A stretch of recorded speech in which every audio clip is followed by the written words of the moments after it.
One meeting of the Seattle City Council will come to order. It is 2:03 p.m. I'm Lorena Gonzalez, President of the Council. Will the clerk please call the roll? Morales. Here. Mosqueda. Present. Peterson. Here. Sawant.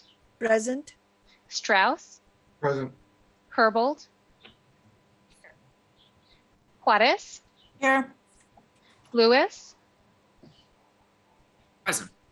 And Council President Gonzalez. Here. 9 present. Thank you so much. Presentations. I'm not aware of any presentations for today, so we will move to approval of the minutes. The minutes of the City Council meeting of June 14th, 2021 have been reviewed. If there is no objection, the minutes will be signed. Hearing no objection, the minutes are being signed. Will the clerk please affix my signature to the minutes on my behalf? Okay, colleagues, approval of the introduction and referral calendar. As you heard from Councilmember Lewis this morning, he does have an amendment to the introduction and referral calendar. So what we are going to do is I'm going to make a motion to adopt the calendar, and then I will need a second. After it has been moved and seconded, we will consider a suspension of the council rules in order to allow Councilmember Lewis to propose an amendment to the introduction and referral calendar. So I'm going to move, it's going to be seconded, I'm going to suspend the rules, and then the motion is going to happen to amend the introduction and referral calendar. So first off, I move to adopt the introduction and referral calendar. Is there a second? Okay. It's been moved and seconded to adopt the introduction and referral calendar. And I am going to go ahead and let's see. I'm going to go ahead and suspend the rules at this point. If there are no objections, Council Rule 3.A.5 relating to circulation of a council bill for introduction by 5 p.m. on the preceding business day will be suspended to allow consideration of an amendment to the proposed introduction and referral calendar. Hearing no objection, Council Rule 3A5 is suspended, and we will now hear from Councilmember Lewis his motion to see if it receives a second. Thank you, Madam President. I wonder if Madam Clerk could assist me in providing the bill number. It doesn't look like it was provided to me in advance of the meeting, if it's been assigned yet, so I can appropriately make this motion. Councilmember Lewis, I have Council Bill 120109. Okay, thank you so much. Madam President, I do so move to amend the introduction referral calendar by adding Council Bill 120109 with a request that that bill then be so referred to the Select Committee on Homelessness Strategies and Investments. Second. It's been moved and seconded to amend the introduction and referral calendar to introduce Council Bill 120109 and by referring it to the Select Committee on Homelessness Strategies and Investments. Are there any additional comments on the motion? Okay, this is a procedural motion. We will have lots of discussion on the substantive council bill, but this is just for purposes of introducing the bill in order to allow that conversation to occur in the committee that is chaired by Councilmember Lewis, which is the Select Committee on Homelessness Strategies and Investments. So hearing no additional comments or questions, will the clerk please call the roll on the adoption of the amendment? Morales. Yes. Mosqueda. Aye. Peterson. Aye. Sawant. Yes. Strauss. Yes. Herbold. Yes. Juarez. Aye. Lewis. Yes. And Council President Gonzalez. Aye. 9 in favor, none opposed. The motion carries and the introduction and referral calendar is adopted as amended. Are there any additional comments on the introduction and referral calendar?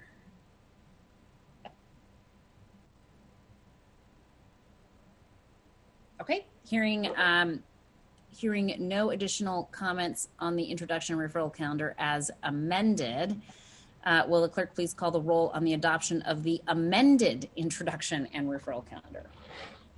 Morales. Yes. Mosqueda. Aye. Peterson.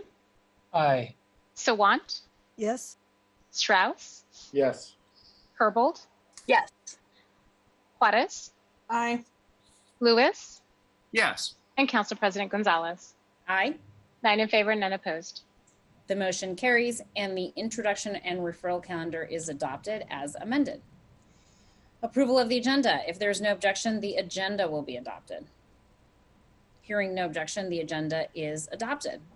Colleagues, at this time, we will open the remote public comment period for items on the City Council agenda, introduction referral calendar, and the Council's work program. I want to thank everyone for their ongoing patience and cooperation as we continue to operate this remote public comment system. It remains a strong intent of the City Council to have remote public comment regularly included on meeting agendas. However, as a reminder, the City Council reserves the right to end or eliminate these public comment periods at any point if we deem that the system is being abused or no longer suitable for allowing our meetings to be conducted efficiently and effectively. I'll moderate the public comment period in the following manner.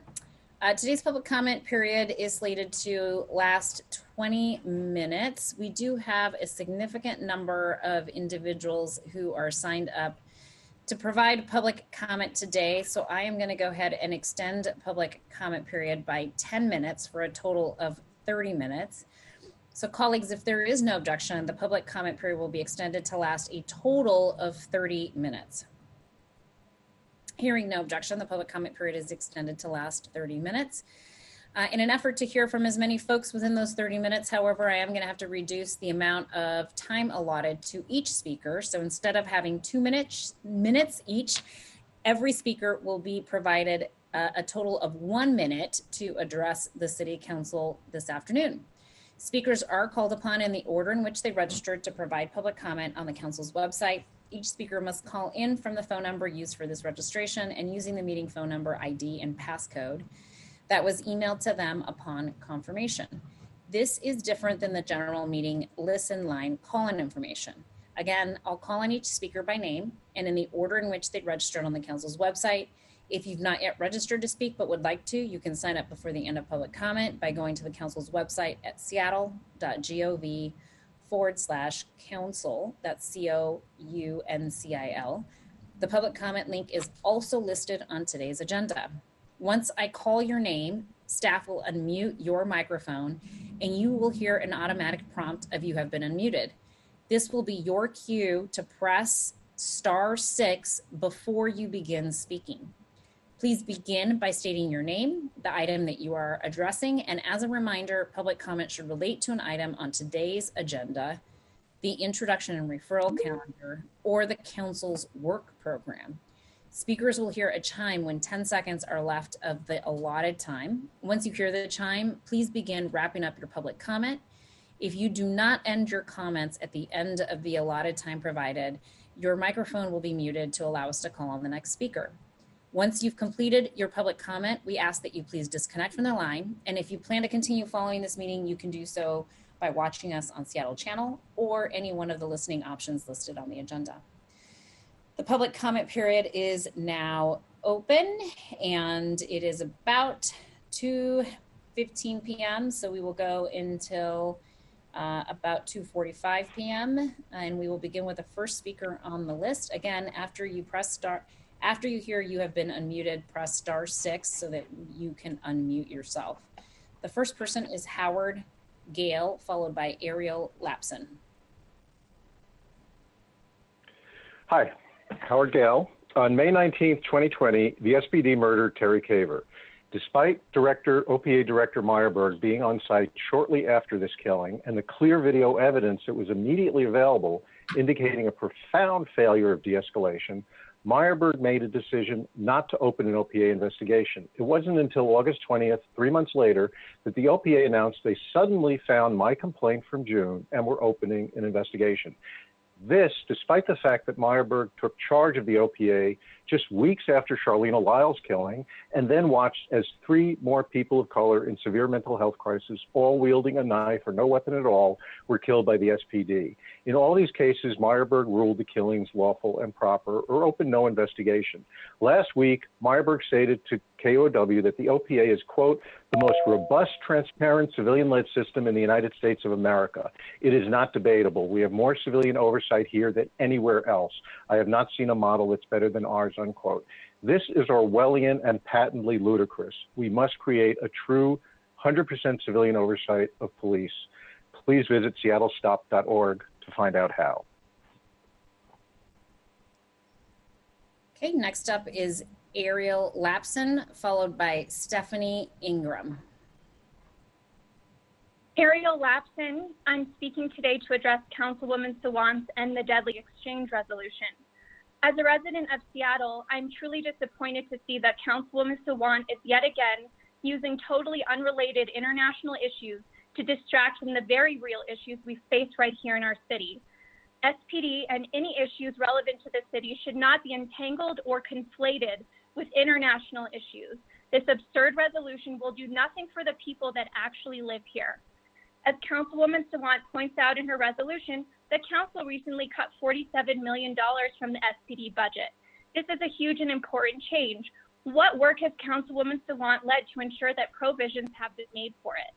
This resolution is nothing but political grandstanding. The issue of Israel is being invoked because it makes for good media. Councilwoman names Israel because it gets her likes and page views. Did you notice how Israel is literally the only country she names? Why? Because it gets her attention. But you know what it doesn't do? It doesn't change a thing about life. Thank you for calling in today. Next up is Stephanie Ingram, followed by Madeline Grigg. Stephanie, welcome. Hi, my name is Stephanie Ingram. I'm a community member who lives in the Central District, and I'm an advocate for the community-driven Garfield Superblock Park renovation project. I support the ARPA legislation before the council today and hope that some of the ARPA funds being distributed will go towards our Garfield Superblock project. Our group has met with staff from the District 3 City Council member Shama Sawant, and we are thrilled that she is committed to advocate for full funding for the Garfield Superblock project. We urge other council members to also support this project. Community engagement led to the idea of an arts and history-focused park renovation at Garfield in 2005, and we have been fighting to make this project a reality ever since. It is an ambitious project to create a vital civic space in the heart of the Central District that honors and tells the story through art and cultural presentations of the people who lived here over the millennia, from the Duwamish people to the African Americans today. The development of a rich and vibrant community gathering space in the Central District is of critical importance to this marginalized neighborhood. This project aims to honor the role of public space in the area, provide high-quality infrastructure for many groups that utilize the park, and give the neighborhood. Thank you for calling in today. Next up is Madeline Grigg, followed by Jared Brown. And Miri Cypers, if you are listening, you are showing up as not present on my end, so please confirm that you are calling into the correct number with the number that you registered with. Madeline, welcome.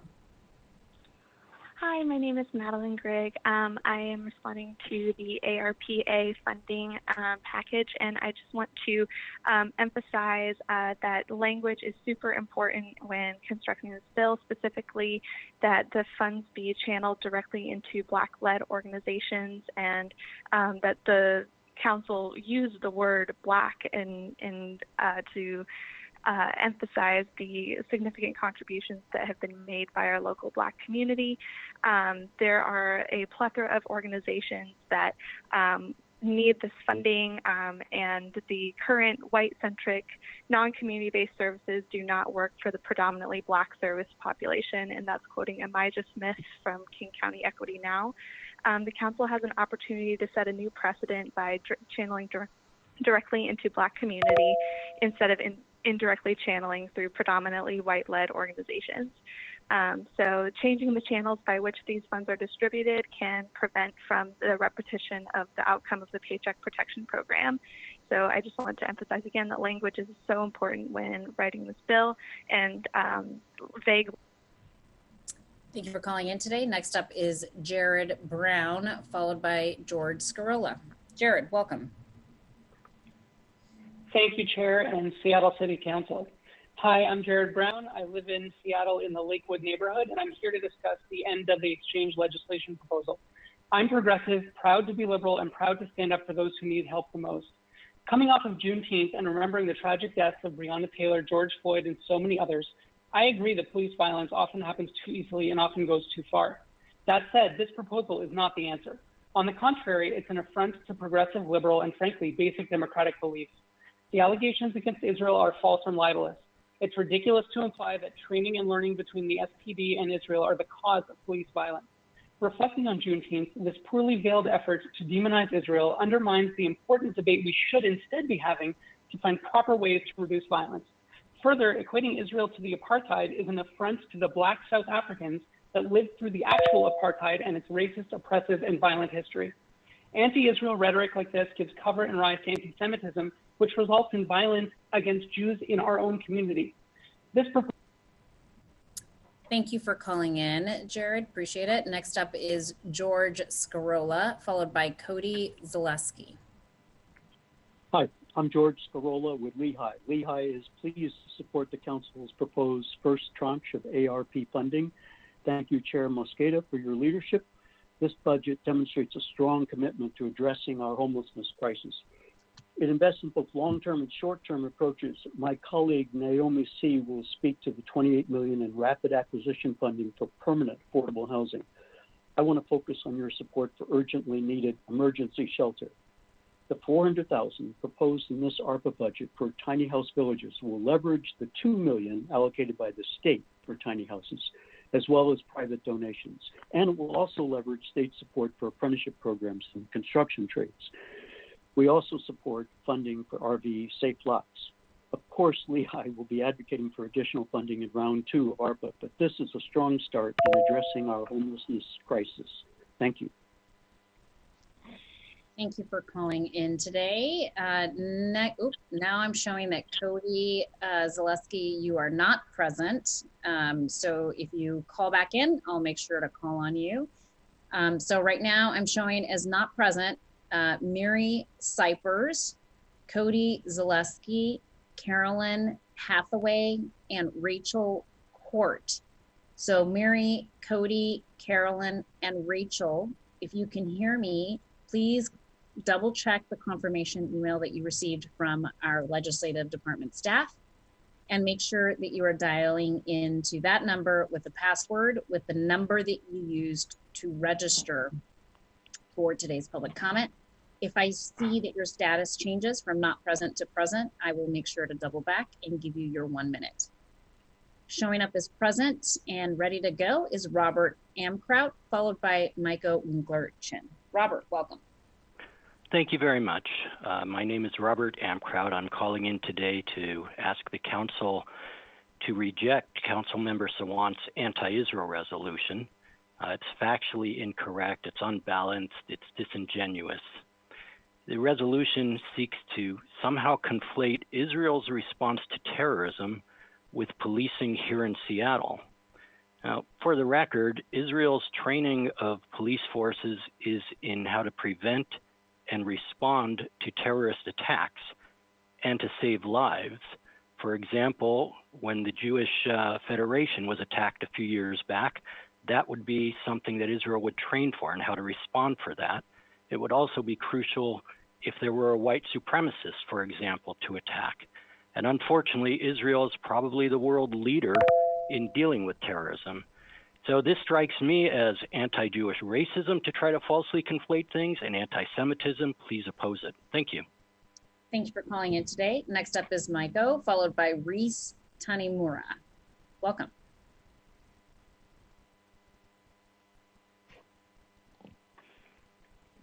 There we go. Hello. Okay, great. Hi, this is Micah Winkler-Chin, and I'm speaking today as the board chair of the Crescent Collaborative, a multicultural coalition of community development organizations in the CID, Yesser Terrace, Central Area, First Hill, and Capitol Hill. We thank Council for its focus on and commitment to supporting BIPOC businesses in our historic cultural neighborhoods. But to truly meet the needs of BIPOC small business owners in our neighborhoods, we ask you to pay special attention to the following. The first is funding for businesses should go beyond emergency stopgap funding, the $5,000 to $10,000 range that has enabled them to keep their doors open. What the businesses need now are funds to put them on a solid foundation for a reopening economy and strong future. So consider guidelines that offer funds that provide businesses a measure of economic stability for a more lengthy time, potentially up to $100,000 and up. The second thing is to get funds to businesses quickly and be patient about being paid back if payback is required at all. So you've laid a firm groundwork for a just and equitable program. We urge you to keep your eye on the ball and keep it going. Thank you. Thanks, Michael. Appreciate you calling in today. Next up is Reese Tanimura, followed by Sharon Kosla. Reese, welcome. Thank you. Aloha Council members. My name is Reese Tanimura, and I'm the chair of the Seattle Music Commission. And I'm here to support the passage of the ARPA bill amendments 120093 and 120094 because they work to ensure that the arts and cultural ecosystem have a support in recovering and rebuilding. I want to thank Councilmember Herbold as well as Councilmembers Morales and Mosqueda for recognizing and uplifting the importance and value of our sector and ecosystems within the amendments that were passed in committee. I want to emphasize that in addition to driving 18% of Seattle's GDP, our artists, creatives, culture bearers, and cultural workers have played a crucial role in interrupting displacement and cultural erasure. And the $3 million dedicated towards arts would go a long way in jumpstarting a good beginning to a new future for our sector. Thank you very much. Thank you for calling in today. Next up is Sharon Kosla, followed by Robert Stevens Jr. Sharon, welcome. Hi, my name is Sharon Kosla. I live in the central area and I'm part of the community-led grassroots Garfield Superblock project. We've met with Shama Swan's office and are very pleased that she is committed to advocate for this project in full, for full funding for the Garfield Superblock project. We're hoping other council members will support it as well. This project is unique. Our vision is to create a space that will lift up the stories of the 7 ethnic cultures that have endured and thrived in the central area. When finished, this project will tell the stories of the central area, lift up the community spiritually and physically, and will provide a place where generations can play, relax, and celebrate with pride. The central area is a historically marginalized community, as I think many of you know. The Garfield Superblock is precisely the sort of investment that our community needs to keep the community healthy. We need a minimum of 500K right now to get us to shovel ready. We'll hope that all of you will support it. Thank you. Thanks so much for calling in today. I'm going to go backwards a little bit because I'm showing one of my earlier registered public commenters is now present. So we're going to go backwards here and hear from Carolyn Hathaway, and then we will hear from Robert Stevens Jr. Carolyn, welcome. Thank you. I'm calling to ask if the council members not vote yes for the Seattle Deadly Exchange anti-Israel resolution. It is ludicrous and dangerous to blame Israel for Seattle issues with the Seattle Police Department. A seminar in Israel about preventing terrorism attended several years ago does not change the thousands of decisions made every day at the Seattle Police Department. And this unfair resolution ascribes abuse to Israel that is at best misleading and often toxic fiction. I am the president of the Seattle Beersheba Sister City, and Israel is our political ally, our partner in commerce, and as well as our sister city. This resolution makes Jews in Seattle feel unsafe. Anti-Israel rhetoric leads to anti-Semitic attacks, and there have been many this year. Threats, beatings, and vandalism. Thank you for calling in, Carolyn. Next up is Robert Stevens Jr., followed by Lauren Chotzen. Go ahead, Robert. And Robert, if you're with us, just remember to press *6 to unmute yourself.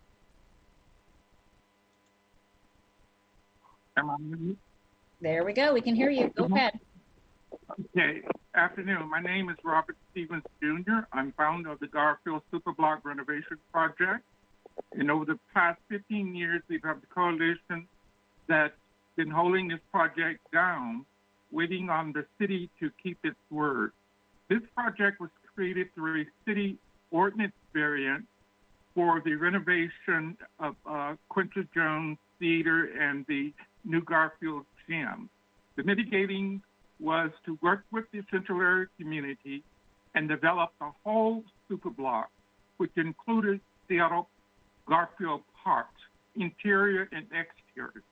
And all I'm asking is for the city to keep its word to this community. Sometimes it seems like we're forgotten and the promises that have been made so that we can keep our promise up. Thank you very much. Thank you for calling in today, Robert. Next up is Lauren Choatson, followed by Joe Kunzler. Lauren, welcome. Hi, my name is Lauren Choatson. I'm born and raised in Seattle and have seen us go through many community issues and problems over the years. I'm here to just request the council reject Sawant's resolution to end deadly exchange. And I urge you to reject it, the resolution for several reasons. It is not based on fact. Anyone visiting Israel will see a prosperous Palestinian-Israeli community and not the one that the media represents. We see Palestinians there in universities, restaurants, riding the same buses. I don't even know why this is coming up in the Seattle City Council. It singles out Israel that has endured over 4,000 rockets on its civilians from Gaza, and no mention of Hamas, which is a terrorist organization running Gaza. It creates more anti-Semitism in the Seattle City. Thank you for calling in, Lauren. Next up is Joe Kunzler, followed by Ariel Sulkin. Joe, welcome. Wifey, President, it's always a privilege and honor to call in and see how you're doing. I, of course, oppose the anti-Semitic resolution by Councilmember Iwana, and I hope she gets recalled because I'm getting really sick and tired of the circus down there, and I'm sure you are too, as the best council president in the game. But that isn't why I called. I emailed Councilmember Strauss about the Alex Zimmerman 2021 Seattle Channel appearance, and I would like it if somebody would get a hold of the Seattle Channel and tell them to enforce the City of Seattle Video Voters Guide administrative rules. Mr. Zimmerman, for years, abused his opportunities and thrown Nazi salutes and worse. And I think if we're going to fight anti-Semitism, we not just need to trash the resolution, we need to put a big fat mute on Zimmerman. Again, please enforce the City of Seattle Voter Guide administrative rules. I emailed Councilmember Strauss about this. Thank you, Council President. You're awesome. Thank you, Joe, for calling in today. Next up is Ariel Sulkin, followed by Naomi C. Hi, I'm Ariel Sulkin, and I'm calling to ask the City Council to reject Councilmember Sawant's anti-Israel and, frankly, anti-Semitic resolution and deadly exchange. Councilwoman Sawant has a history of anti-Semitism, and the libelous and full of lies resolution is that kind of rhetoric is what is causing a over 500% increase in anti-Semitic attacks around the world. I'm a Seattle born and raised woman and progressive, and this kind of racism is unacceptable, especially in a city that I love so much. And I'm hoping that the City Council recognizes that Israel has nothing to do with the Seattle City Police, and you are calling out the one and only. Thank you, Ariel, for calling in. Next up is Naomi C., followed by Imijah Smith. Naomi, welcome.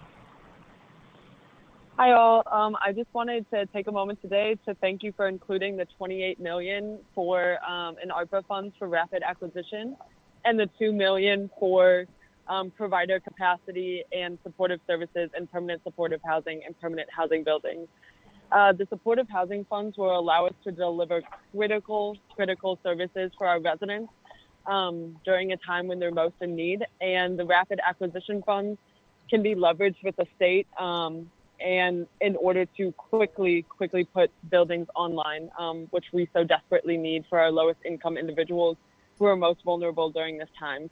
So this investment represents an unprecedented level of investment and attention to permanent supportive housing. And we thank you so much for that effort as we all work to continue to develop resources for our communities. So thank you. Thank you so much for calling in, Naomi. Next up is Imijah Smith, followed by Karen Ms. Devenin. Hello, my name is Imaiza Smith. Thank you. Thank you for the opportunity. I'm calling really to support a vote that really does prioritize those most disproportionately affected, particularly specifically the Black community from COVID-19. As I shared in prior meetings, that the Black community across nationally, locally, particularly in our city and our county, has suffered immensely and did not receive the proper support through the impacts of COVID. And so that this particular opportunity needs to be tailored and targeted there. I have read the language. I do like that the language is specifying those who are disproportionately impacted for organizations that are led and rooted in communities that have been impacted. But I just want us to be very clear that we do not bypass or use people of color, BIPOC, so that every other community can get resources, and then the Black community still does not see any material effects from this opportunity. So please make sure that that is focused and that your leadership. Thank you so much for calling in today. And next up is Karen. Karen, welcome. Thank you. Thank you so much, President Gonzalez and members of the council. My name is Karen Estavanen. I'm speaking today as part of the Garfield Community Superblock Coalition. This is a community-led coalition, and we are here to support the American Rescue Plan Act legislation that is before the council, and hope that some of the funds dispersed will go towards the Garfield Superblock project. This is not a new project, as Mr. Stevens mentioned earlier. Its creation dates back 15 years, and it unfortunately has been continually pushed aside. This project will honor and tell the story from the Duwamish people to the current African-American and rich tapestry of cultures that it is today through a revitalized park and gathering space. It will lift up the community and create and honor this community. Thank you so much. Thank you, Karen, for taking the time to call in. Okay, that is the last person I have showing as registered and present for this meeting. I'm gonna call one last time.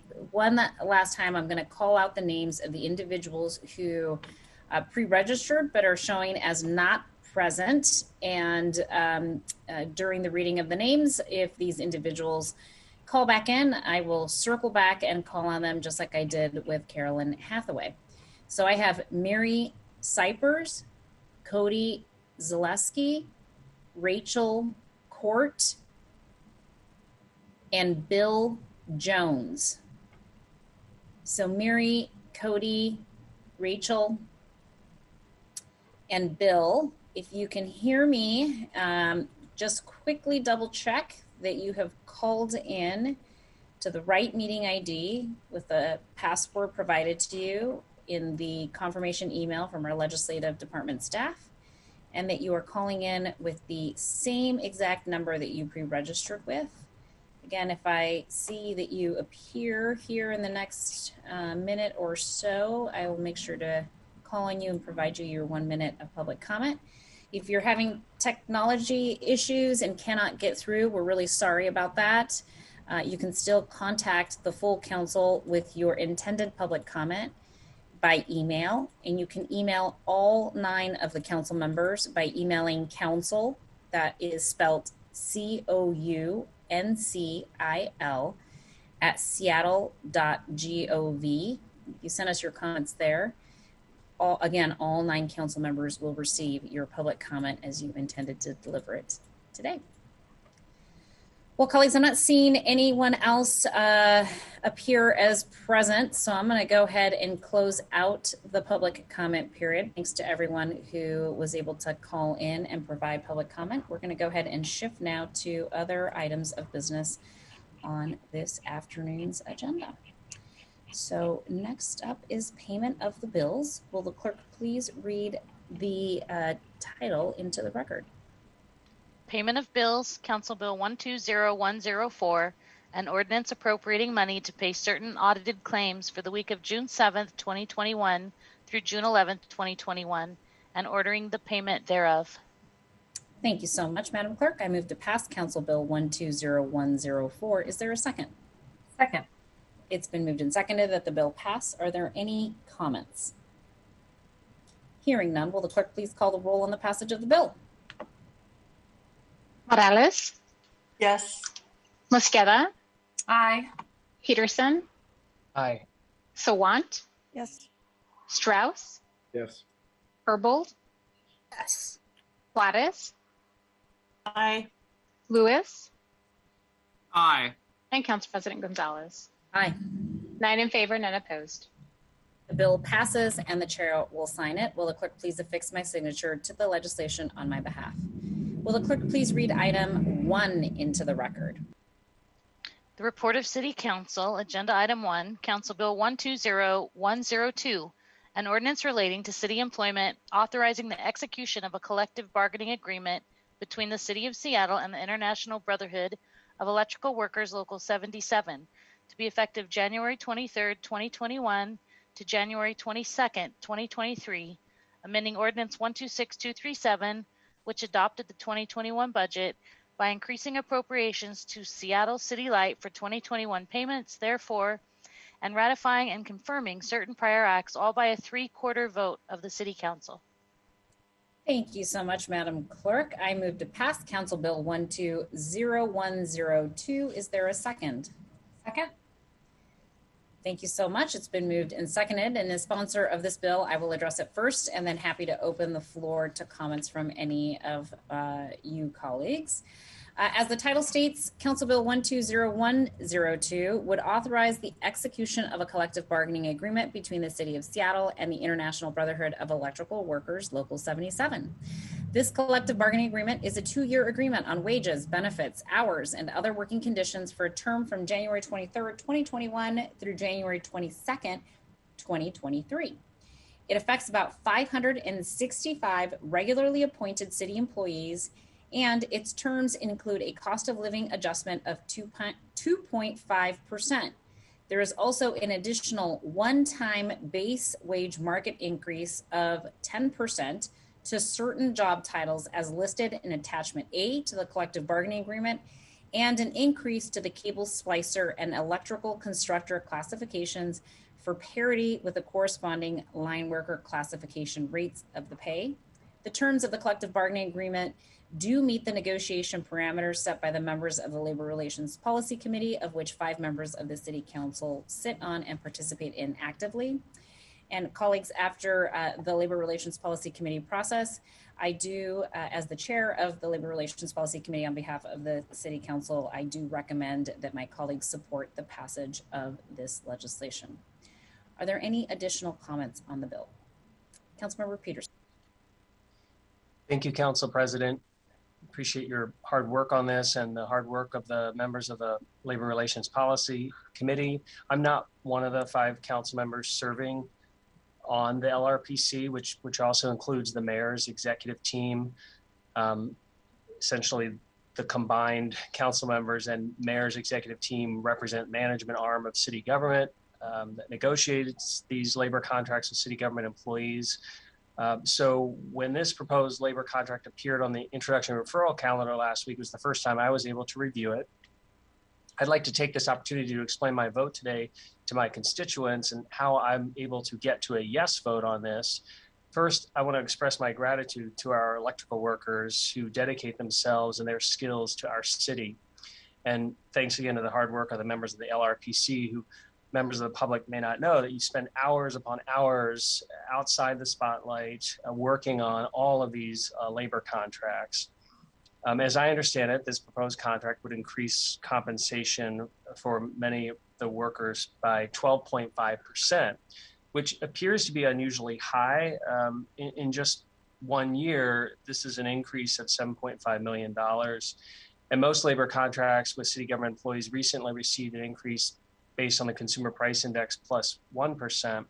This 12.5% increase today, as I understand it, is comprised of, as you said, the CPI of approximately 2.5 plus another one-time 10%. While the 10% is one time, it does create a new baseline of compensation for these city employees. In other words, the higher cost will continue into the second year of the 2-year contract. So that's about $15 million increase over the life of the contract. And while this 10% bump is significant, I have the benefit of chairing the committee that includes Seattle City Light. So I have additional opportunities to witness the important work conducted by these workers who go out into the field under dangerous conditions to use the skills of their trade to benefit our city. I understand there's been increased attrition within this group of workers, leaving Seattle City Light for other utility enterprises in the region who have been offering compensation at these higher levels. So this proposed increase in compensation appears to be an appropriate adjustment to reflect market realities. This is both public sector and private sector utilities. That's what's special about the utility industry is you've got both public sector and private sector utilities we're competing against for our skilled field workers. City Light data also seems to show higher attrition rates among women and people of color. So I hope this increase in compensation can help our utility attract and retain skilled staff to meet its race and gender equity goals. Another important consideration is how this cost increase might impact utility rates for everyone in Seattle. As we know, utility rates are regressive, with lower income households paying a larger percentage of their household income. And in a city where many of us are concerned about affordability for our low-income residents, we want to be mindful when increasing costs. Now, in this case, Seattle City Light, under the leadership of Deborah Smith, has been making so much progress to control other cost drivers that the overall electricity rate increases in their strategic plan have come down. And as we've learned in our committee just 2 weeks ago, our electricity rate increases will average no more than 3.5%, close to the rate of inflation, rather than 4.5% increase previously projected. And this proposed increase in pay for these highly skilled workers is already built into that 3.5% average rate increase. In other words, this proposed increase in compensation for these highly skilled professionals will not increase overall electricity rates further. Another important consideration is that we're emerging from the pandemic, which should help with overall city revenues. This is relevant because our general fund takes money from Seattle City Light and Seattle Public Utilities every year with what's called a utility tax. I'd like to see city government tax on our publicly owned utilities reduced over time to further reduce the regressive rate pressures on low-income households. I appreciate having the past week to review this contract. I know it's not always possible, but I look forward to an allocation of even more time to review labor contracts, especially when we're reviewing multiple ones. This was just one, so it was manageable.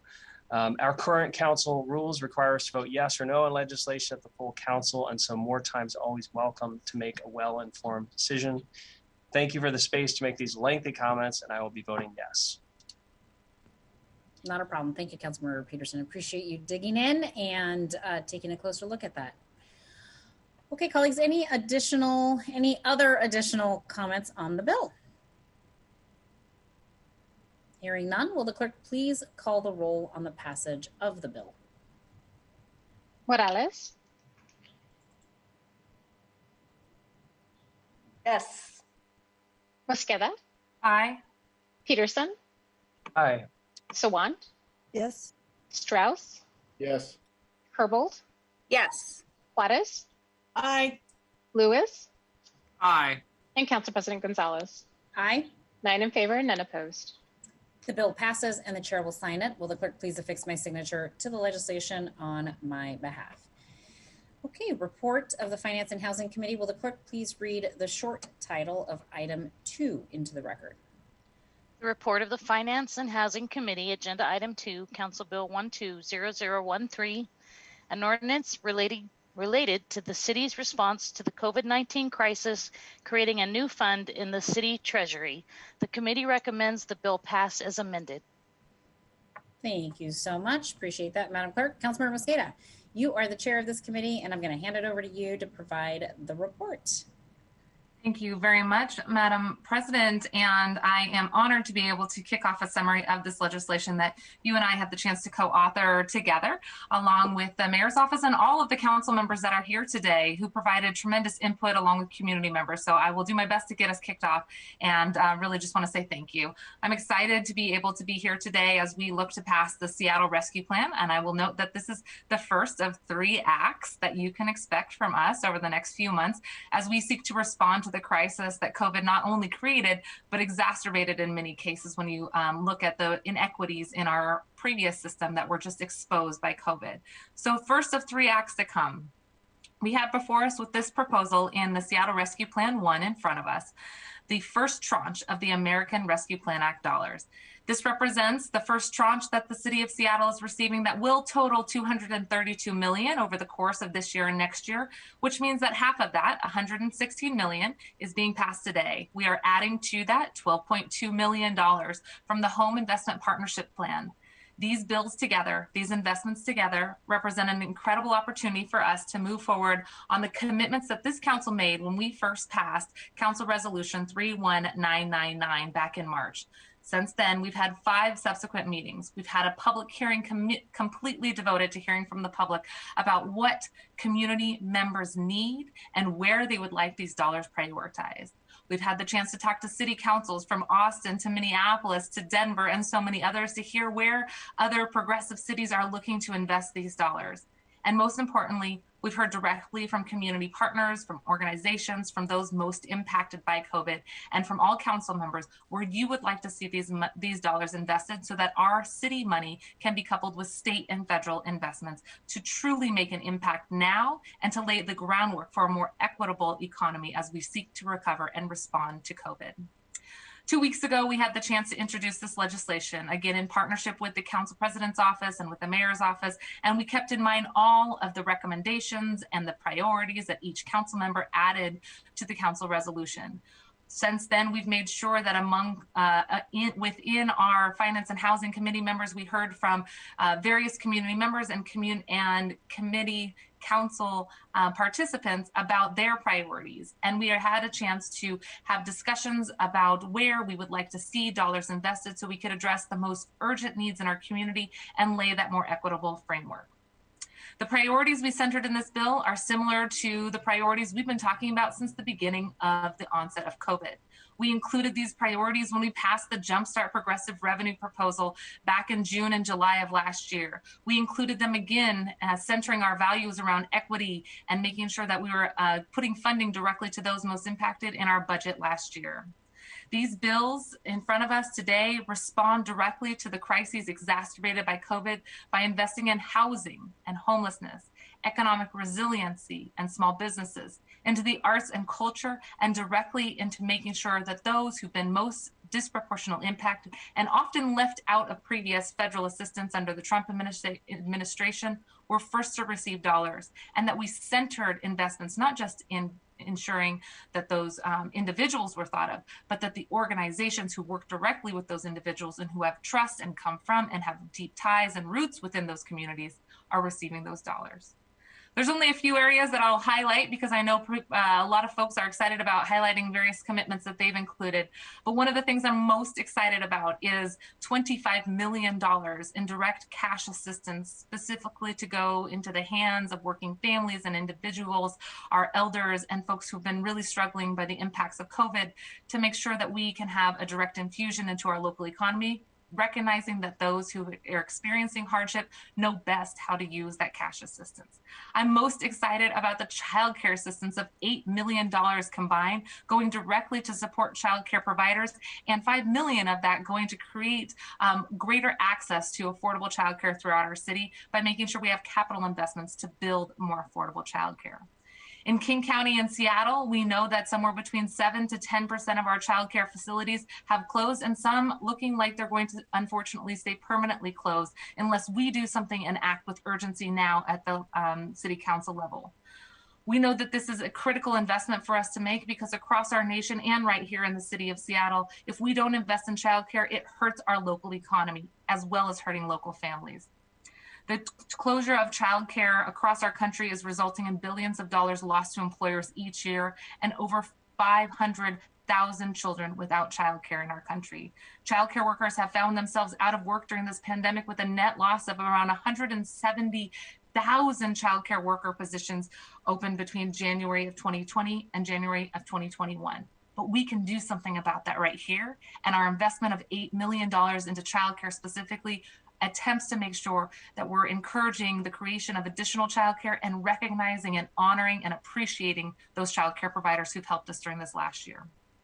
We've talked about the need for this rescue plan to respond to the C session, not the recession, the C session. recognizing that women were much more likely to have left the workforce because of lack of access to childcare, and also recognizing that it's been disproportionately women and people of color who've been on the front line more exposed to COVID if they've been able to keep their job as essential workers in the service sector in many cases. I'm really excited about the ways in which we've tied in care for the trauma that people have been through in the last year by investing funding into domestic violence prevention, youth services, senior services, to care for isolation and neglect. And I know that there's much more that we need to do.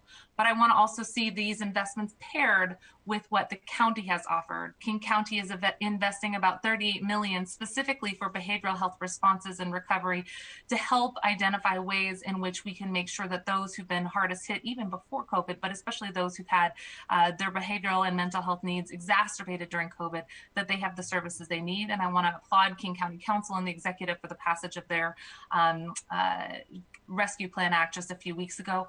Our proposal is going to be packaged and complement many of the areas that King County invested in, and investments in behavioral health is one area where I'm excited to see the complementary funding streams align. I want to note, as I'm sure Councilmember Lewis may speak to, the importance of the over $5 million, I should say $7.5 million, if I remember from recollection, that's going in to match the King County Just Cares-like program. So services like Just Cares that are responding directly to the need for homeless folks, for those who are experiencing homelessness, to have access to appropriate shelter during this time of COVID, recognizing we're not out of the storm yet, and the variants continue to show increasing concern in our area. We want to make sure non-congregate shelter options like hotels are invested in, and that we match the county's effort of around $7.5 million to bring programs like Just Cares to scale. We've said it countless times throughout the pandemic. We know that the exacerbation of the inequities that were present before have just been made worse by COVID, but those especially are true for the racial inequities that we see. We see rates of communities of color who've been contracting COVID and dying from COVID be exponentially higher than white residents. And this pattern follows many other social inequities that put racial and ethnic minorities at increased risk of health disparities, educational attainment disparities, wealth and income gap disparities, and so much more. And that's why we have centered our investments today on making sure that we're looking at near and long-term investments for the Seattle Rescue Plan Act through the lens of what is just for our racial and ethnic commitments to making sure that folks who've been disproportionately impacted by COVID have the assistance they need, and that we're creating greater opportunities for economic stability and opportunity in the out years. I'm very excited about the language that we also included that makes sure that community-based organizations are culturally relevant and historically rooted in and founded by communities that have been disproportionately impacted by COVID, and have organizational leadership, staff, and board composition that reflect the communities they serve for the purposes of direct grants and allocation of grants to communities. We built this language with community partners. You heard Amijah call in and others talk about it's not just important to talk about where the funding goes, but how the funding gets allocated. And that language was intentionally written in and expanded actually as well into both this bill and the cash assistance bill that we will pass as a follow-up to this legislation. I will stop there with just noting those few areas and my excitement around the $28.5 million going into housing and acquisition and building more homes, so that we're really creating affordable housing and stability for folks as we seek to recover from COVID. And I'll save the rest of my comments, Council President, for wrap up at the end of this discussion. Thank you so much, Councilmember Mosqueda, for that. Councilmember Lewis, I do see that you have your hand up, so I'm going to call on you first. And colleagues, for those of you who would also like to make comments on this particular council bill, do let me know by raising your hand. Councilmember Lewis, please. Thank you, Madam President. I do just briefly want to lift up the really critical homelessness and public safety investments that are being made in this package today. All of the conversation that we have been having in this council in regards to the Just Care model, my comments this morning at briefing, some of that is going to come to reality through the very real investments that we are making here. by joining forces with King County to do this joint procurement for a just care-like approach and just care-like strategy to extend the benefits that we have seen in the Chinatown International District and Pioneer Square neighborhood to neighborhoods throughout the city, and really start to see the very tangible improvement and benefit that model brings. And I'm really looking forward to voting for this package. For those investments alone, let alone all the other great investments that Councilmember Mosqueda just gave an overview for, I do want to just briefly address that over the last week, working with central staff, city departments, and downtown stakeholders, we were able to get a go-ahead from the people we've been working with on downtown programming and reopening and support, that they will be able to achieve their programmatic ambitions within how this package has currently been divvied up. So there was no need to bring an amendment to seek additional exclusive appropriation for downtown recovery. So I did just want to address that, since I had indicated that I would potentially be bringing such an amendment.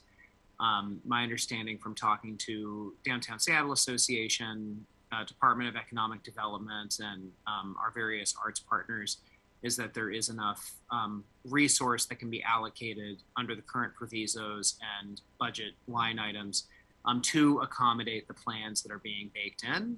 So there's no need for any kind of additional authority in the package. So I just wanted to acknowledge that. And with that, I don't have any additional comments, and looking forward to voting on this today. Thank you so much, Councilmember Lewis, for that. Councilmember Morales, I see that your hand is raised. Please. Thank you. Thanks so much, colleagues. I do want to just talk about a couple of the amendments that were included in this bill. Our office, after lots of conversation with small business, with arts organizations, grassroots activists, and even other elected officials, worked really hard to gather their ideas and input on how to use this sort of once in a generation investment to build a more equitable economic recovery. And I'm excited to have two amendments that were developed in partnership with them included here. The kinds of conversations we were having included an acknowledgement that there just isn't enough economic opportunity for folks in the city. 46% of the workforce in Greater Seattle was either unemployed or stuck in low-wage work before COVID, and we know that that problem has only gotten worse. We know that there is also an inequitable access to opportunity in the city, particularly for Black and Hispanic folks in our community, and that Seattle ranks in the bottom third of large metro areas for Black and Hispanic representation in technology and in managerial roles. So I'm excited that with this bill, we can really begin to address some of these disparities, and the commitment of $22 million into this bill to create good jobs, to begin developing skills that are relevant to good jobs, supporting firms with technical assistance, increasing access to wealth building strategies. These are the kinds of investments that we need in order to really begin building an equitable recovery for folks. The other thing that I want to acknowledge is that, and I do want to thank Councilmember Lewis for your comments, a big part of the inequity that we've experienced is because our neighborhood business associations, neighborhood commercial districts, just don't have access to the kind of resources that, a downtown BIA might be able to generate. And so I do think it's important that $5.5 million of the funding will be specifically for neighborhood business organizations and associations. And then the last thing I want to say is that the bill also addresses or begins to address the challenges of our young people who are trying to get the skills that they need to have, a pathway to good union-paying, union wage jobs, to career paths, and especially for those who may be taking care of family members or may not have an opportunity to go to college. I'm excited that our office has been working with the Port Commission to expand the current Opportunity Youth Initiative by adding $1 million to the existing program. So as I mentioned before, an important strategy that can help lead young people into good union jobs includes expanding internships.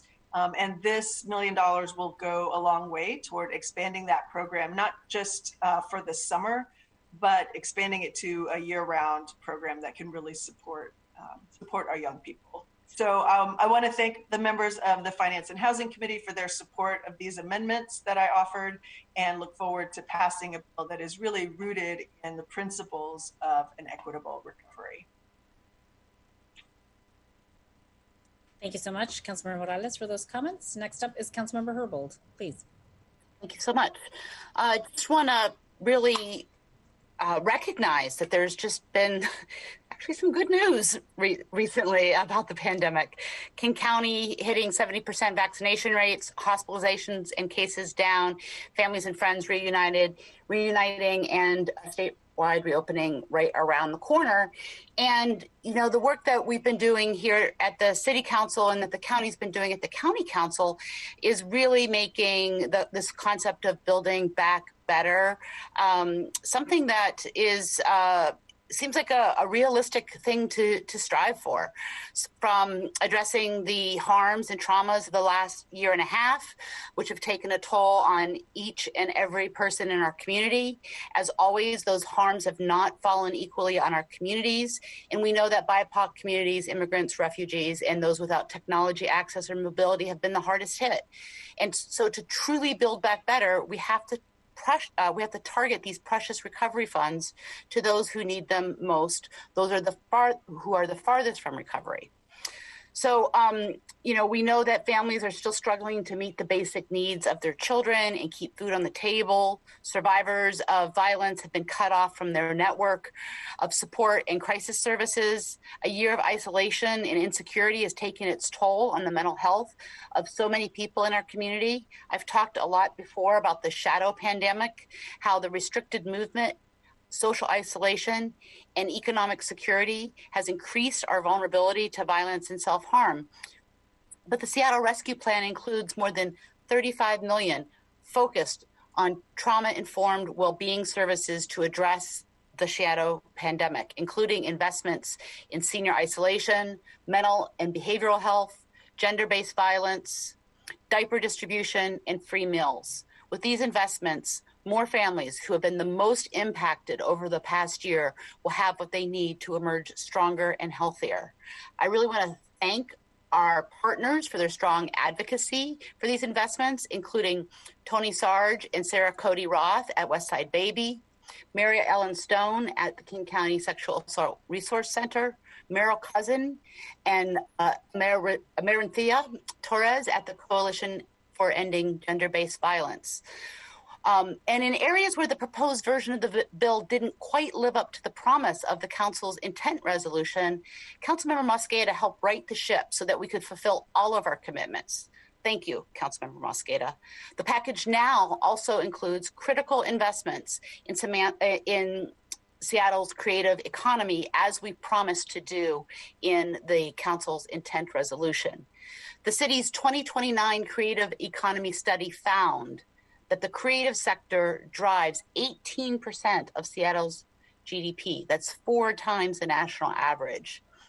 So that means that this sector is so critical to Seattle's economic recovery, as well as being vital to making Seattle the unique and special place we love. Artists and musicians have been uniquely hardly hit, and many are struggling to hang on while still contributing to our communities. I want to thank you to the council members who supported these amendments that ensure that artists hardest hit by the pandemic are eligible for direct cash assistance from this package, and for also creating a fund within the Office of Arts and Culture to focus target assistance on small and BIPOC-led creative organizations so that they can reopen and bring back their staff. This investment will help ensure our extraordinary creative communities are not yet another victim of the pandemic. Like I did for the advocates working for funding to address the shadow pandemic, I want to also thank you, the advocates who have worked to ensure that these critical cultural economy investments are included. Thanks to Seattle Arts Commission co-chairs Sarah Wilkie and Dr. Quentin Morris. And thank you as well to Seattle Music Commission Chair Reese Tanamura and the many musicians and artists who provided public testimony to help council understand how they've been uniquely impacted, and thank you for their extraordinary advocacy. I want to also give a shout out to some of the work of my constituents in District 1 who have organized over the past year to preserve one of the positive legacies of the pandemic, the Keep Moving Streets. This package ensures that the city will continue its work to consider making Keep Moving Streets such as Alki Point permanent. Thanks as well to the Seattle Neighborhood Greenways and many community members who have been involved to make this available as part of this package. And we know that building back better means investing in those furthest from recovery. And I'm glad to have had the opportunity to work with all of you to do that today and to underscore it with my vote. Thanks. Thank you so much, Councilmember Herbold, for those comments. Are there any additional comments on the bill? Okay. I'm not seeing any other hands raised, but I would like to take an opportunity before I allow Councilmember Mosqueda to close out debate on this bill. I would, as one of the co-sponsors, like to take an opportunity to make my own comments about this particular suite of bills related to these federal funds. Council colleagues, again, thank you so much for the opportunity to comment on this legislation and for your strong collaboration and unification around the Seattle Rescue Plan. I am going to try not to duplicate many of the comments made by others, including the budget chair, Teresa Mosqueda, but I did want to underscore some of the key highlights of this legislation from my perspective. I'm proud of the hard work that went into creating a collaborative path to developing the Seattle Rescue Plan in the first place. I'm grateful to Budget Chair Mosqueda, Mayor Durkin, as well as a number of council and executive branch staff that spent weeks drafting this plan in a way that addresses the most pressing priorities and objectives that were raised by council members, public commenters, and community-based organizations. The fact that budget legislation of this size received so few substantive amendments, I think, is testament to the good work that was done to build a consensus package for us to consider in committee and subsequently in today's full council meeting. Although $128 million is not sufficient to meet the various critical needs facing our city's residents, we have a unique opportunity with this funding to make a difference in the lives of countless Seattleites and set our city on a path towards a more equitable economic recovery from the COVID-19 public health and economic crises. I am truly excited about the resources being provided in this legislation to do some of the following: expand affordable housing opportunities and homelessness services, provide direct support to small businesses, workers, and neighborhood commercial districts across the city, increase childcare infrastructure and enhance wages for childcare workers. This infusion of resources will help home-based and daycare centers reopen or expand, which will ultimately grow our city's childcare network and allow parents to get back to work. We'll also invest in the reopening of cultural and arts institutions. We will reactivate and enhance our public spaces like parks and streets for outdoor recreation, commercial opportunities, and socially distant activities. And this package offers direct cash assistance to those who have been most impacted by the pandemic. These critical investments made in the Seattle Rescue Plan could not be possible without the hard work of our state's congressional delegation as well, particularly Senators Patty Murray and Maria Cantwell and Representative Pramila Jayapal, who I want to thank for their efforts in passing the American Rescue Plan Act to begin with. I am very grateful to our federal representatives and President Joe Biden for ensuring that these needed resources were made available to local government and, of course, our residents. Finally, in closing out my comments, I would be remiss if I didn't acknowledge the fact that had this council, led by Councilmember Mosqueda and a broad coalition of stakeholders, had this council not passed the Jumpstart Seattle Progressive Payroll Tax in 2020, we would not be in a position to be making any of these investments. Without the roughly $200 million in revenue expected from the Jumpstart Seattle Progressive Payroll Tax, we would have been forced to lay off hundreds of City of Seattle employees and drastically reduce city services. Without that revenue, we would be using all of the funds from the American Rescue Plan Act to plug holes in the city's budget and simply restore spending and services to pre-pandemic levels. Fortunately, thanks to the tremendous work that was done to pass Jumpstart Seattle and to defend its legality in court, we are in this position today to use these federal dollars to greatly expand the services and resources our city is able to offer as we look towards rebuilding equitably across our city. So I want to say thank you to all of you, my council colleagues, and in particular to our budget chair, Teresa Mosqueda, as well as all of our community partners that have helped us to set a course towards a robust and equitable recovery from the COVID-19 pandemic, both in the economic context and in the public health context. So thank you so much for the opportunity to make some comments. Again, I really want to lift up the tremendous amount of work that our legislative staff and our city budget office staff and mayoral staff have done to bring a consensus package forward that is a good moment for us as a city family. And I especially want to thank Councilmember Mosqueda's partnership and Sejal Parikh in her office and Cody Ryder in my office for all of the countless amount of hours we have spent together working on these issues with Ali Panucci, Jeff Sims, Yolanda Ho, so many others to mention. Thank you everyone for all of your important work on this really, really important piece of legislation. So with that being said, I'm going to hand it back over to Councilmember Mosqueda, who's going to close out debate, and then we will be able to vote on this bill.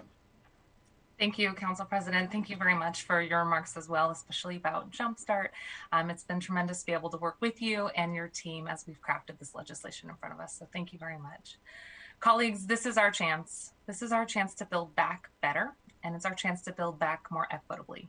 The Seattle Rescue Plan Act here today, again, the first of 3 acts to come this year, helps to ensure that the critical dollars are going to where they're most needed.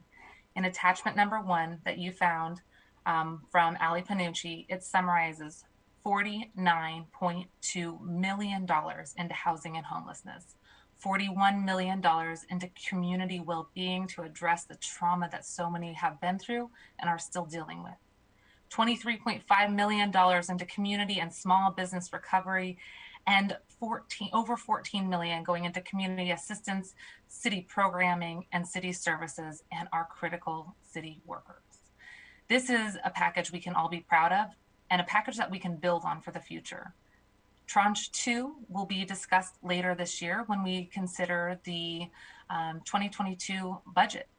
And we'll have a chance in just the next few weeks, starting in July, to look at Seattle Rescue Plan 2, which will be a combination of funding that comes from the federal government that relates to the Older Americans Act funding, rental assistance, transportation funds from the federal government, and so many more pieces to help us center our recovery efforts.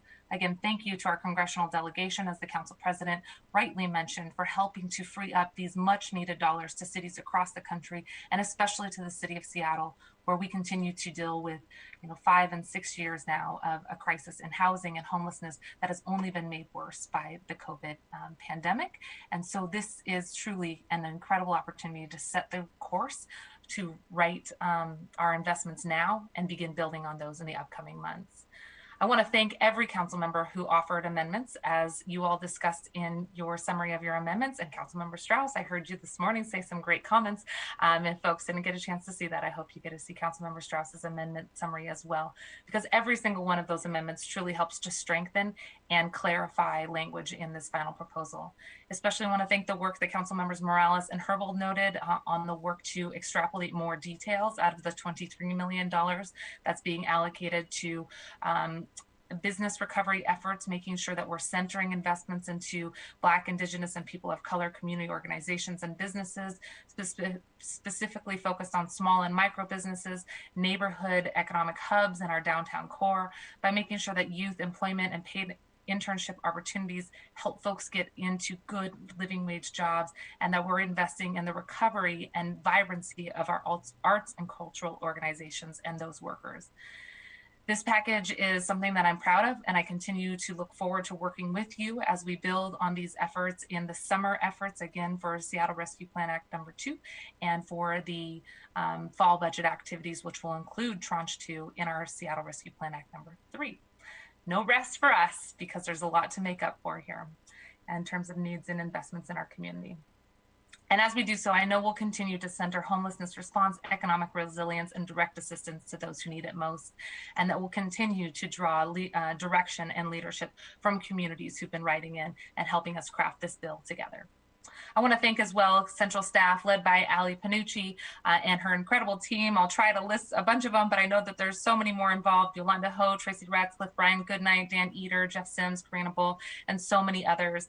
Folks in the City Budget's office, Julie Dingley led the conversations along with Director Ben Noble. Thank you very much. And to Mayor Durkin, it's been really good to see this proposal come together so that we can jointly make sure that folks who are most in need get a direct assistance as soon as possible so that we can release these federal dollars. Appreciate your partnership on this. I want to thank the executive team and the council team's communication departments who have jointly been working to get the information out. And again, to Council President Gonzalez for the co-sponsorship on this legislation, to your team member, Cody Ryder, who's been working on this on a weekly basis, along with Sejal Parikh, Chief of Staff in my office, and the entire team within our office, Aaron, Sejal, and Aretha, along with Lori, but especially to Sejal for their work in coordinating the effort in front of us. And I'll end with a quote from Aaron Height, a child care provider union at SEIU 925. Every kiddo deserves a safe, nurturing place to spend their day while their parents are at work. But quality care is expensive, and the workforce made primarily of women of color has been underpaid and undervalued in the past. The pandemic made it clear to parents and employers that affordable, accessible childcare is critical to our economy and our recovery. When schools shut down, childcare professionals stepped up, caring for kids and facilitating online learning for school-aged kiddos. Today's legislation, the Seattle Rescue Plan, is one step in rebuilding a childcare system that works for everyone. Whether you're Black, white, or brown, this bill will help everyone and make us have a more equitable recovery. Thank you very much for all of your work. Look forward to building on this with your efforts in the future. Thank you so much, Councilmember Mosqueda, for those closing remarks. Debate is now closed on the bill, so we're going to take a vote. Will the clerk please call the roll on the passage of the bill? Morales. Yes. Mosqueda. Aye. Peterson. Aye. Sawant. Yes. Strauss. Yes. Herbold.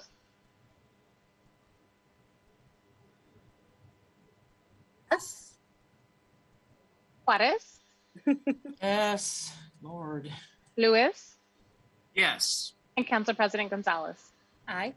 9 in favor, none opposed. Thank you so much. The bill passes and the chair will sign it. Will the clerk please affix my signature to the legislation on my behalf? Will the clerk please read item 3 into the record? Agenda item 3, Council Bill 120094, an ordinance related to the city's response to the COVID-19 crisis, amending Ordinance 126237, which adopted the 2021 budget, changing appropriations to various departments and budget control levels, and from various funds in the budget, imposing provisos and ratifying and confirming certain prior acts, all by a 3/4 vote of the City Council. The committee recommends the bill pass as amended. Thank you, Madam Clerk. Councilmember Mosqueda, you are the chair of this committee, so I'm going to hand it back over to you to provide the committee report. Thank you so much, and I will be brief here, just noting that this is an important carry through so that we can adopt and implement the Seattle Rescue Plan specifically for the cash assistance, which is critical here. And I want to just say thanks to Faride Cuevas, who I think I inadvertently left off in my thank yous to my staff in the last go around, who has been clerking all of these meetings for the majority of the last 2 months. And thank you very much to all of you for your consideration of this legislation. This is the trailer bill to the bill we just voted on. Thank you so much, Councilmember Mosqueda. I also wanted to just briefly address the Cash Assistance Fund bill. So This obviously is designed to promote the good work that has been done by the city and the Office of Immigrant and Refugee Affairs in particular, which reports to my committee, to make this cash assistance possible. We needed to rely on some of the good work and lessons that we learned from direct cash assistance programs that we have run through the Office of Immigrant and Refugee Affairs. This $25 million fund is being modeled after an incredibly successful City of Seattle and OIRA-led program to quickly deploy cash assistance awards of $1,000 to $3,000 to immigrant families who were unable to access federal support, despite the disproportionate impacts of the COVID-19 pandemic on immigrant and refugee families. They did this by working with community to ensure that there was strong language access and prioritizing those people that are the hardest to reach. OIRA is taking on the charge of administering this $25 million fund and to expand the eligibility criteria to serve not only immigrants and refugees, but also BIPOC families, artists, and other folks who have been most impacted by the pandemic. I am confident that OIRA, although small, is very mighty, and that they will have the ability and expertise to scale up and build on their success to help our constituents, and that they will center equity while lowering access barriers to help those who have been most impacted. I'm excited by the opportunity to provide direct financial assistance to the individuals and families who have the greatest need for support, allowing them to share in the strong recovery that we hope the city and the region is about to experience. So huge thanks to OIRA and their contracted partner organizations in making sure we get these funds to the most deserving folks. So with that being said, are there any additional comments on the bill? All right. Hearing none, will the clerk please call the roll on the passage of the bill? Morales? Yes. Mosqueda? Peterson? Aye. Sawant? Yes. Strauss? Yes. Herbold? Yes. Juarez? Aye. Lewis? Yes. And Council President Gonzalez. Aye. 9 in favor, none opposed. The bill passes and the chair will sign it. Will the clerk please affix my signature to the legislation on my behalf? Will the clerk please read item 4 into the record? Agenda item 4, Council Bill 120101, an ordinance relating to housing for low-income households, adopting the housing levy administrative and financial plan for program years 2021 through 2023, adopting housing funding policies for the 2016 housing levy and other fund sources, authorizing actions by the Director of Housing regarding past and future housing loans and contracts, and ratifying and confirming certain prior acts. The committee recommends the bill pass. Thank you, Madam Clerk. Councilmember Mosqueda, this bill comes out of your committee as well, so I'm going to hand it over to you to provide the community report. Thank you very much, Council President. Colleagues, this legislation updates the city's affordable housing funding policies, also known as the ANF plan, and it makes some important updates building on the deep changes that were rooted in community needs and suggestions that we took in my committee back in 2019. Those changes included expanding upon and clarifying the city's intent to use community preference and affirmative marketing policies as a framework, as a policy framework for ensuring that those who've been most disproportionately impacted by displacement had a strong opportunity to remain in our city and have access to affordable housing. At that point, we included stronger labor standards to make sure that our new housing that was being built had opportunities for greater labor standards, and that we looked for opportunities to strengthen our commitment to good living wage jobs as we built housing. Language on that should be forthcoming in a report on the case site and other work that we did as well. We also, at that point, increased Office of Housing's acquisition authority up to a cap of $30 million at the time. And a lot of that work that we did in 2019 was really rooted in a number of community roundtable discussions that we had specifically with BIPOC-led housing development groups and communities who are most in need of affordable housing in this city. So fast forward to 2021, this is an opportunity for us to expand upon some of those really important changes that we made and make some small sort of tweaks to really allow for some of those important policy changes to come to fruition. But this does not include major policy directive changes, given that this is a proposal that I think was really well crafted as it was sent to us and included some of the previous work that we had done just 2 years ago.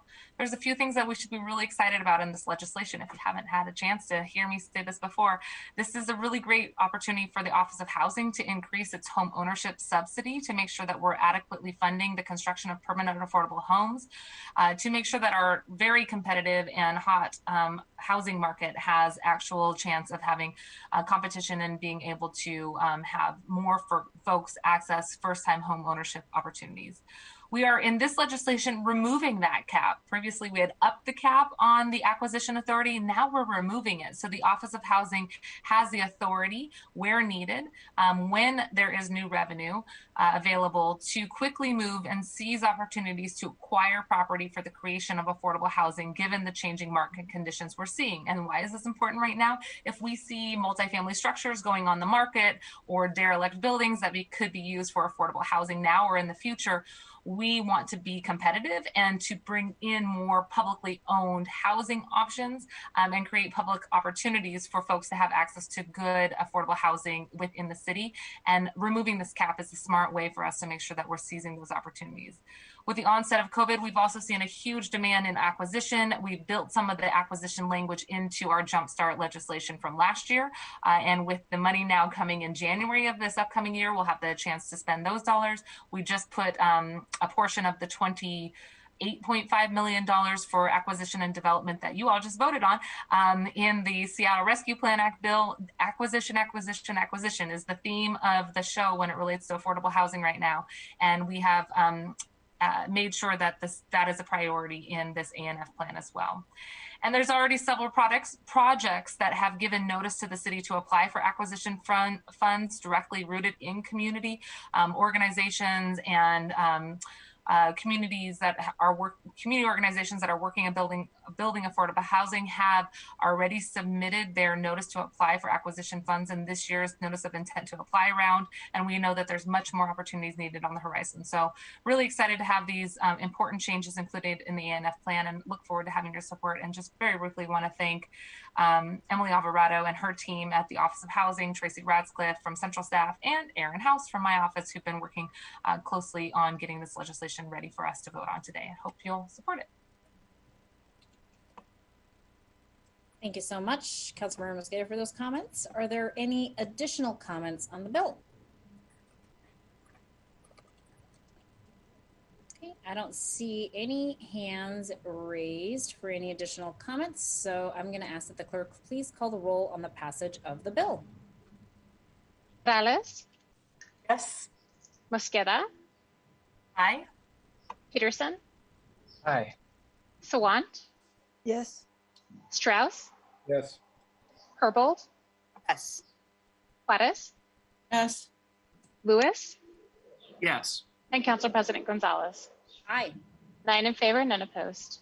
The bill passes and the chair will sign it. Will the clerk please affix my signature to the legislation on my behalf?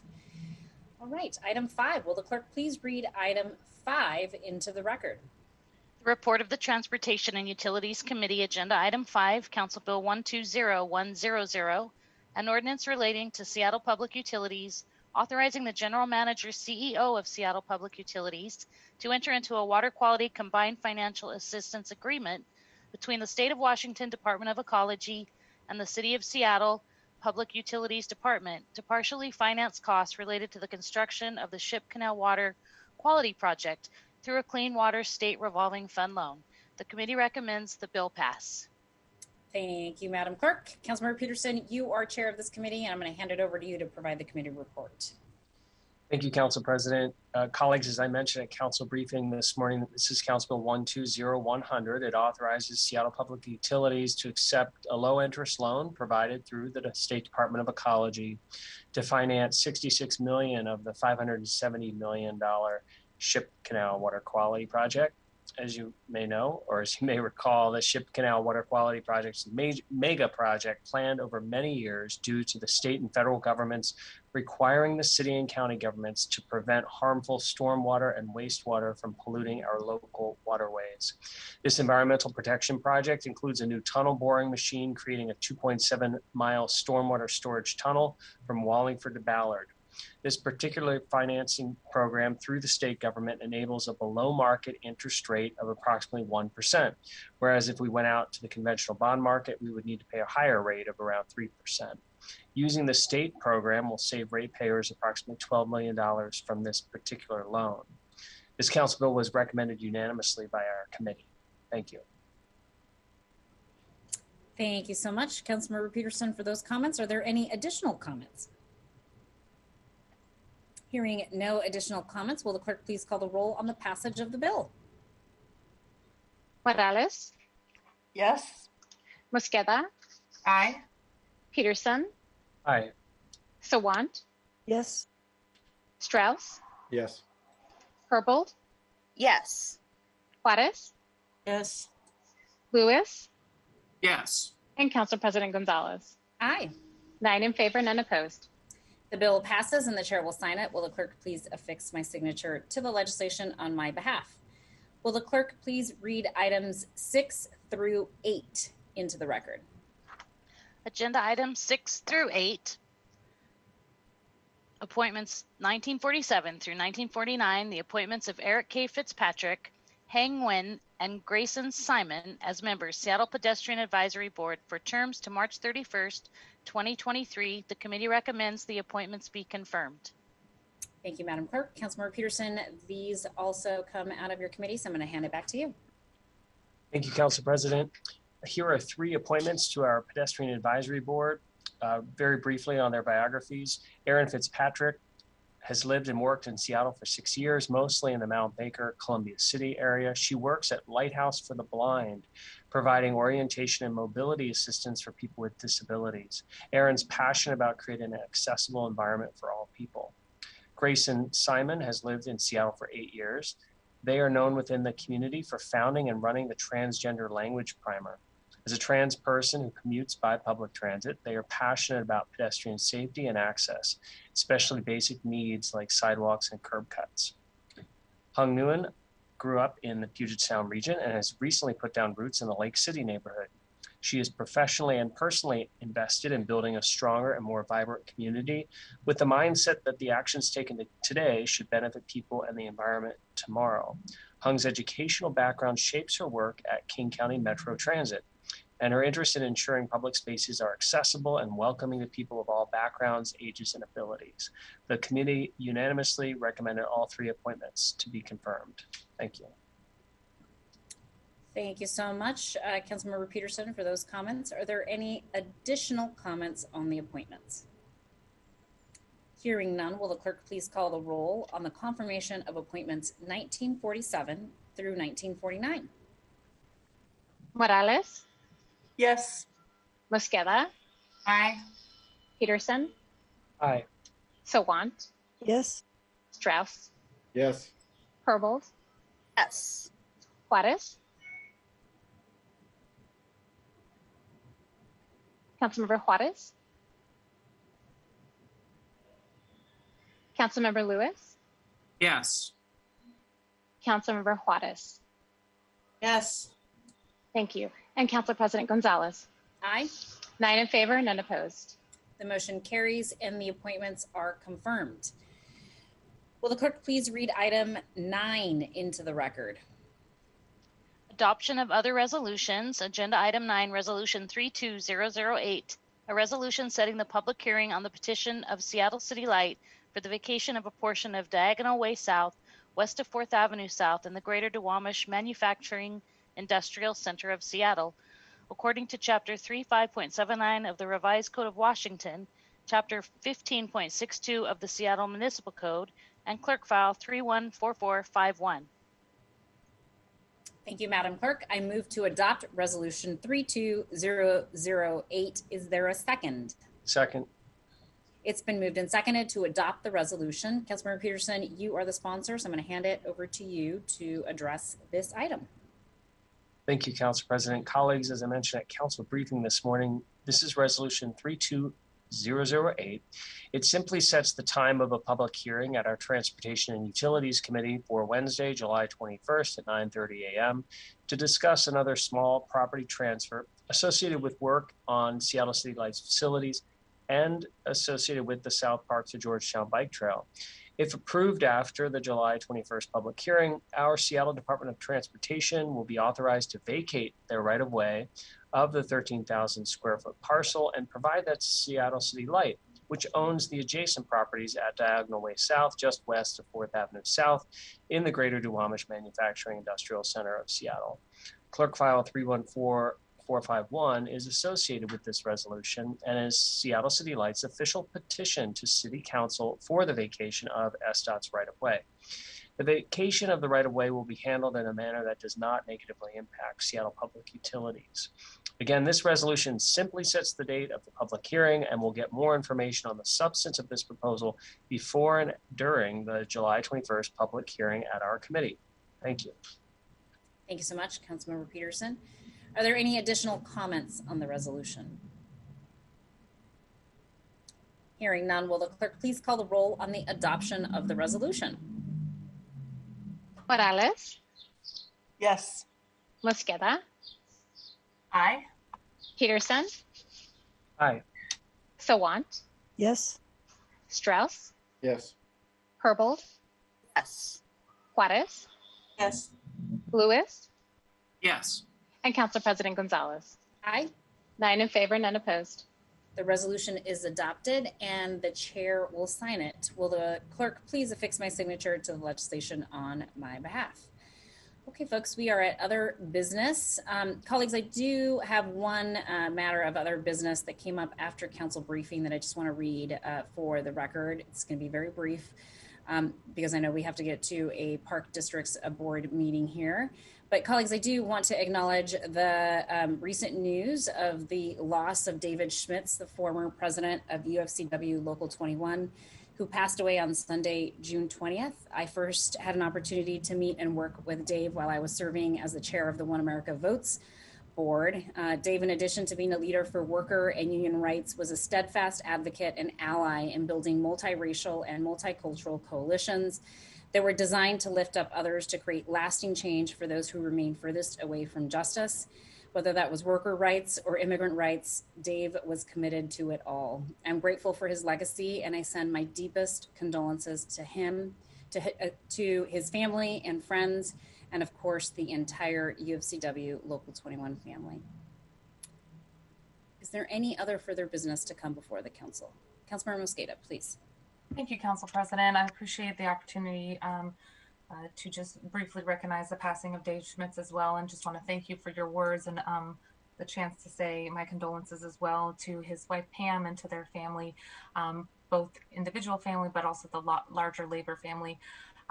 We know that Dave Schmitz is larger than life, and he leaves a legacy behind him that is the largest private sector union in Washington state, with grocery workers and cannabis workers and pharmacy workers who in this moment have truly shown what it means to have solidarity in some of the most trying times. And that is in large part due to his tenacity to make sure that workers' voices were always centered at the heart of discussions. And I did just also receive a message from the family at UFCW 21 who noted that he believed strongly in the outside organizing effort and wasn't, wanting to put all of the baskets in working within the electeds only, but the UFCW 21 has asked us to consider a resolution honoring Dave Schmitz's life and legacy in the labor movement here in Washington state. And I'll look forward to working with all of you to bring that forward and per their request. But very, very thrilled to have the opportunity to recognize his legacy and also mourn his passing, as he is an incredible leader, not just within the labor movement, but in the broader progressive movement as well. Thank you for that, Councilmember Mosqueda. Councilmember Sawant. Thank you. Just wanted to express deepest condolences to Dave Schmidt's brother Dave's family, and also to all the members and the leadership of UFCW Local 21 for this loss. Thank you so much. And solidarity to all the grocery workers. Thank you for that, Councilmember Sawant. Appreciate that. Appreciate it. Colleagues, appreciate the opportunity to just be able to acknowledge that again. I learned about this after council briefing. Otherwise, I would have brought this up during Council briefing, again, our deepest condolences on behalf of the Seattle City Council go to Dave's family, friends, and of course the larger labor family, especially UFCW Local 21.